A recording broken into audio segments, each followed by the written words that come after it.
Nega fast fooddan voz kechish qiyin? Siz payqaganmisiz? Bir dona kartoshka fri yeganingizdan keyin yana xohlaysiz. Bu bejizga emas. Bu ojiz iroda ham emas. Bu ichak sizning miyangizni qayta dasturlashi natijasi. Qanday qilib deysizmi? Yog' va shakar narkotik. Fast food miyada dopamin, ya'ni zavq gormonini juda kuchli tarzda chiqaradi. Bu tabiiy ovqatga qaraganda ancha yuqori darajada bo'ladi. Ichak bu mazalini taomni eslab qoladi va yana talab qiladi. Yomon ovqat mikroflorangizni o'zgartiradi. Zararli bakteriyalar faollashadi va foydali bakteriyalarni siqib chiqaradi. Ular miyaga signal yuborib, qayta-qayta yomon ovqat talab qila boshlaydi.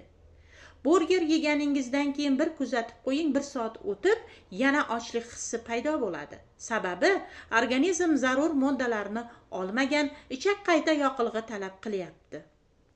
Qanday qilib nazoratni qayta qo'lga olish mumkin? Albatta birinchi 3 kunlikda juda ham og'ir bo'ladi, lekin bosqichma-bosqich harakat qilsa bo'ladi. Yomon narsalar o'rnini, masalan, yong'oqqa, qora shokoladga almashtiring. Ratsionga ko'proq fermentlangan sabzavotlar qo'shing. 7-8 soat uxlang, chunki uxlamaslik fast foodga bo'lgan ishtahani kuchaytiradi. Fast food oddiy ovqat emas, balki miya uchun tuzoq. To'g'ri ovqatlanishga o'ting, ichagingiz sizga rahmat aytadi. Agar fast fooddan voz kechish istagi paydo bo'lsa, kommentariyalarda xohlayman so'zini yozib qoldiring.